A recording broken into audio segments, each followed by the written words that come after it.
Good morning. John chapter 11. Now a certain man was sick, named Lazarus, of Bethany, the town of Mary and her sister Martha. It was that Mary which anointed the Lord with anointment. It was that Mary which anointed the Lord with ointment,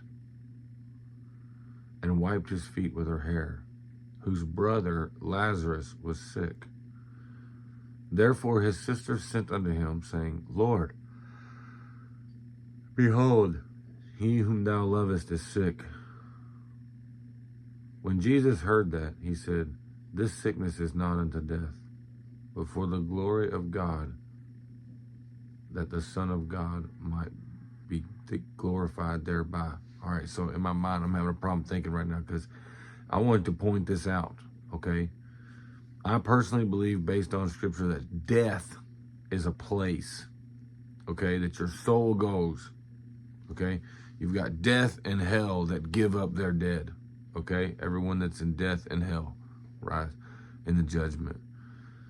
So Lazarus was dead, or as we're going to read, for 4 days. But right here we hear that Jesus is not a liar. You understand? Jesus always speaks the truth. The girl is not dead, she just sleepeth. You see? Those who don't go to death and hell are resting, sleeping, unless they're in paradise. But it talks about the fathers who rest. Maybe that just means they're not toiling. They're risen again in paradise, or Abraham's bosom, and they're alive. They're not dead because they're not in death. Lazarus obviously died. So this death that Jesus is talking about, because Jesus is not speaking a lie here. He's speaking line upon line, precept upon precept, if we would do those things and find that death is a place. People flatline all the time, have out-of-body experiences. They never go. It is appointed unto man once to die, to go to death. Once you go to death, you're not coming back until the resurrection. But your soul can leave your body. Your breath can leave your body for days at a time, essentially, as we see here. 4 days at least can leave your body. Now let's move on so we can see that. But when Jesus heard that, he said, This sickness is not unto death, but for the glory of God, that the Son of God might be glorified thereby. Now, Jesus loved Martha and her sister and Lazarus. And he had heard, therefore, that he was sick. When he had heard, therefore, that he was sick, he abode 2 days still in the same place where he was. So see, Jesus knew what was going to happen. He knew that Lazarus' soul had to pass from his body in order for what he just prophesied to be fulfilled. He just prophesied that. He said, this isn't unto death. The purpose of this is so that God may be glorified, for the glory of God, and so that the Son of Man might be glorified. That's a prophecy of what's to come. So he sat still for 2 days. Why? So Lazarus could die. He let him die. Why? For the glory of God, and that the Son of God might be glorified thereby. Okay. Then after that saith he to his disciples, Let us go into Judea again. His disciples said to him, Master, the Jews of late sought to stone thee, and goest thou thither again? Jesus answered, Are there not 12 hours in the day? If any man walk in the day, he stumbleth not, because he seeth the light of this world. But if a man walk in the night, he stumbleth, because there is no light in him. These things said he, and after that he saith unto them, Our friend Lazarus sleepeth, but I go that I may awake him out of sleep. Then said his disciples, Lord, if he is asleep, he shall do well. Howbeit Jesus spake of his death. But they thought that he had spoken of taking of rest in sleep. Then said Jesus unto them plainly, Lazarus is dead. Yet this sickness is not unto death. And I am glad for your sakes that I am not there, to the intent ye may believe. Nevertheless, let us go unto him. And I am glad for your sakes that I was not there. Why, again, in line with for the glory of God, that the Son of God may be glorified. To the intent ye may believe. His whole intent of sitting there was to fulfill this so people would believe. Nevertheless, let us go unto him. Sometimes, and this is like making me think about my own life right now. Sometimes God will allow something to die so that only he can resurrect it for his glory, with the intent that you might believe.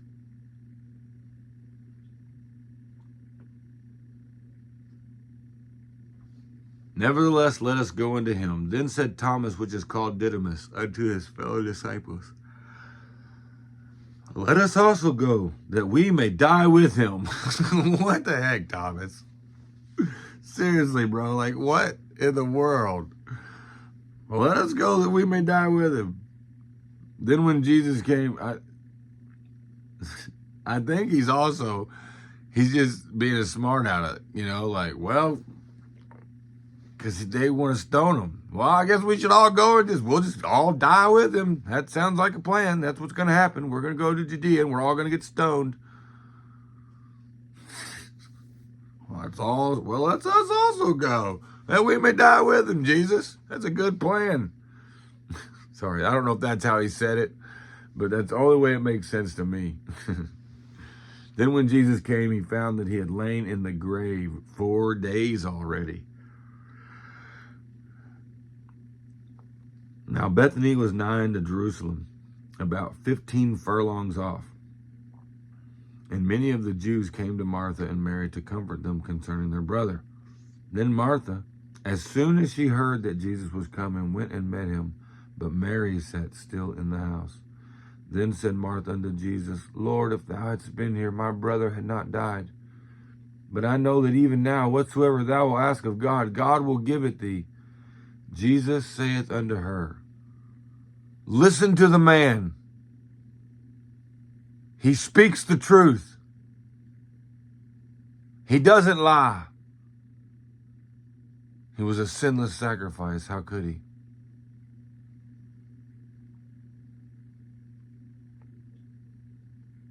Thy brother shall rise again. Oh, don't you just love Jesus for knowing just what to say? Knowing the truth in the midst of the storm. Like that one song says, when I see a mountain, you see a mountain moved. Martha saith unto him, I know that he shall rise again in the resurrection at the last day. See, even Martha knew that the resurrection was going to take place at the last day.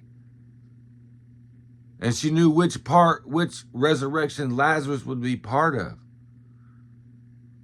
You see, but John spoke of the first resurrection for the martyrs. Lazarus ain't part of that. Oh, pardon me. Jesus said unto her, I am the resurrection and the life. He that believeth in me, though he were dead, yet shall he live. And whosoever liveth and believeth in me shall never die.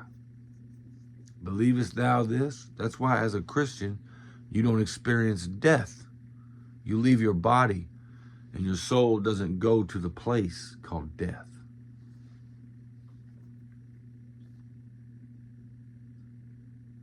At least that's how I read it. That's how I understand it. I could be wrong.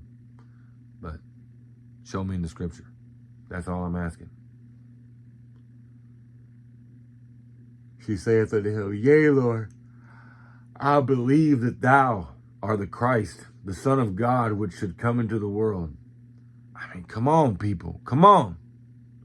Jesus is the Christ, the Son of God, the Messiah, that should come into the world. And when he had so said, he went her way and called Mary, her sister, secretly, saying, The Master is come and calleth for thee. And as soon as she heard that, she arose quickly and came unto him. Now Jesus was not yet come into the town, but was in that place where Martha met him. The Jews then, which were with her in the house, and comforted her, when they saw Mary, that she rose up hastily and went out, followed her, saying, She goeth unto the grave to weep there. Then when Mary was come where Jesus was, and saw him, she fell down at his feet, saying, Lord, if thou hadst been here, my brother had not died. When Jesus therefore saw her weeping, and the Jews also weeping, which came with her, he groaned in the spirit, and was troubled. Jesus loved Lazarus, and he loved Mary and Martha.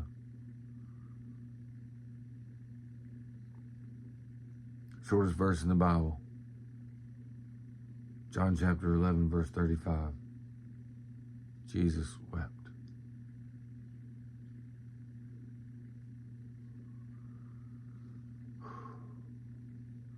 Then said the Jews, Behold, how he loved him. And some of them said, Could not this man, which opened the eyes of the blind, have caused that even this man should not have died? Jesus therefore again, groaning in himself, cometh to the grave. It was a cave, and a stone lay upon it. Jesus said, Take ye away from the stone. Take ye away the stone. Martha, the sister of him that was dead, saith unto him, Lord, by this time he stinketh, for he hath been dead 4 days. Jesus said unto her, Said I not unto thee that if thou wouldest believe, thou shouldest see the glory of God? Then they took away the stone from the place where the dead was laid. And Jesus lifted up his eyes and said, Father, I thank thee that thou hast heard me, and I knew that thou hearest me always. But because of the people which stand by, I said it, that they may believe that thou hast sent me. And when he thus had spoken, he cried with a loud voice, Lazarus, come forth. And he said, and he that was dead came forth, bound hand and foot with grave clothes, and his face was bound about with a napkin. Jesus said unto them, Loose him, and let him go. You see how many acts of obedience had to take place here? First, she had to believe. Then they had to remove the stone. Then they see a dead man, like a ghost mummy coming out of the tomb. And then they are commanded to loose him after he's already been resurrected to life. This is a parallel of what you need to understand, that Christians need to be loosed from the bondage of demons that indwell their body, that bind them. Christians need to be delivered. It is the children's bread, as Jesus said. Deliverance is the children's bread. And yes, when you are saved and you believe on God, God delivers you from everything. But as soon as you sin, they get back in. That bondage takes place again.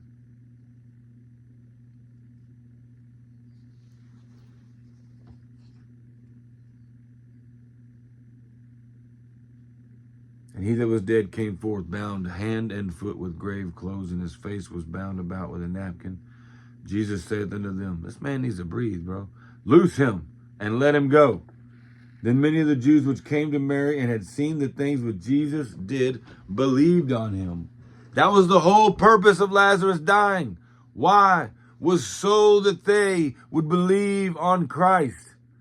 If someone were to raise from the dead today in the name of Jesus, there would be people who believe on Christ. But who of us have the boldness and the faith to speak to a dead man, to go into a funeral, or better yet, anywhere where they still have their blood in them, and speak life into the dead man? Who has that? Who has that? We should have it.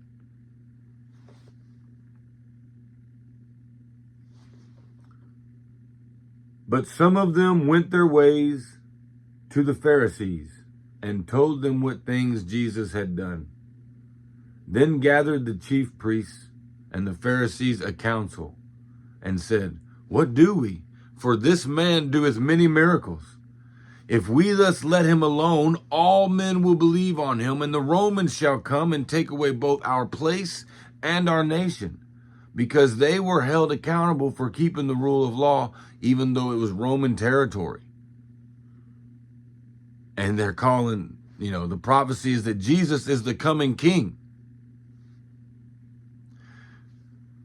And one of them, named Caiaphas, being the high priest that same year, said unto them, "Ye know nothing at all." Now here's the thing. One of them named Caiaphas. Caiaphas was the high priest, but he was not the true high priest. At this time, according to lineage and according to age, John the Baptist was the high priest.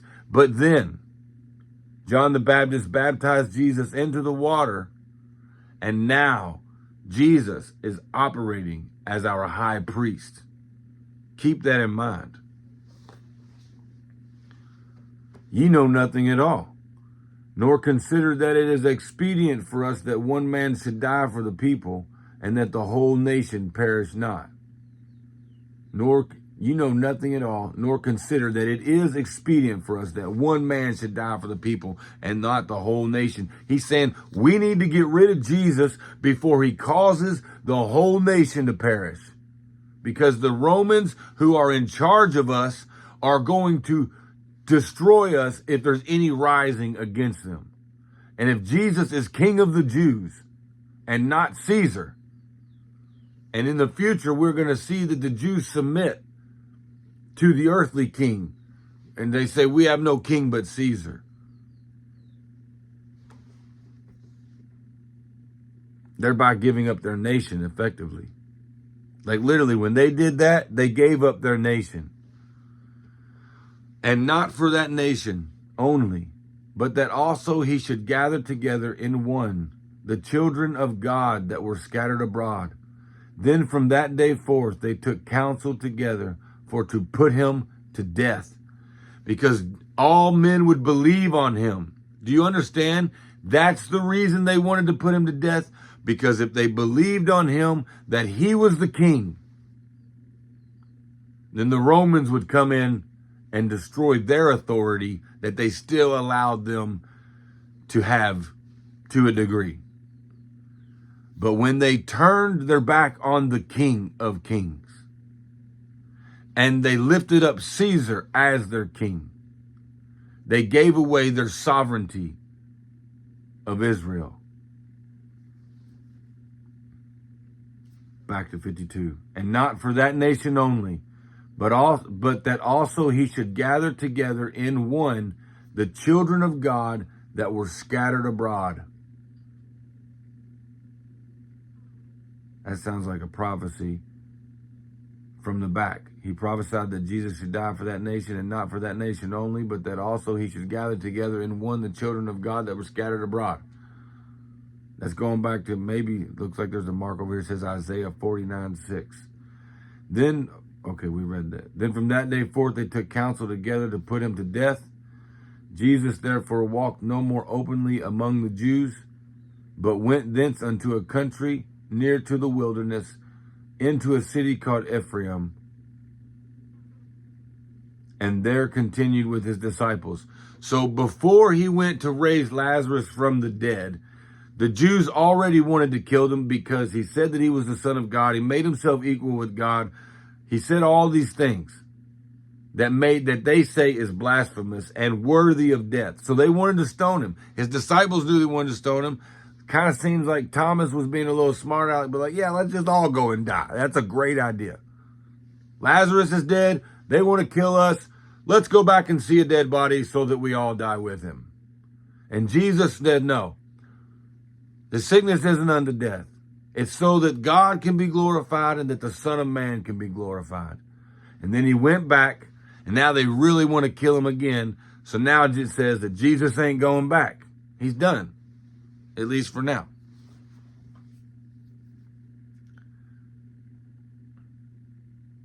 Let's read 54 again. Jesus therefore walked no more openly among the Jews, but went thence unto a country near to the wilderness, into a city called Ephraim, and there continued with his disciples. And the Jews' Passover was nigh at hand, and many went out of the country up to Jerusalem before the Passover to purify themselves. Then sought they Jesus, and spake among themselves as they stood in the temple, What think ye, that he will not come to the feast? So they're like, what? You don't think he's going to come to the feast? He's going to come to the feast. They're having this conversation of whether or not Jesus, who they want to kill, is going to come to the feast. Now both the chief priests and the Pharisees had given a commandment that if any man knew where he were, he should shew it, that they might take him. So there's already a command. Before Judas ever goes and says, hey, I know where you can find this guy if you pay me some money. He knew where he was, but there was a command that if anyone knew where he was, to turn him in. They essentially put a hit out on him, a bounty out on Jesus. Jesus was a wanted man. All of the leaders of the church were against him. So much so that they wished him to die. That's the life of a prophet, folks. Shalom, shalom.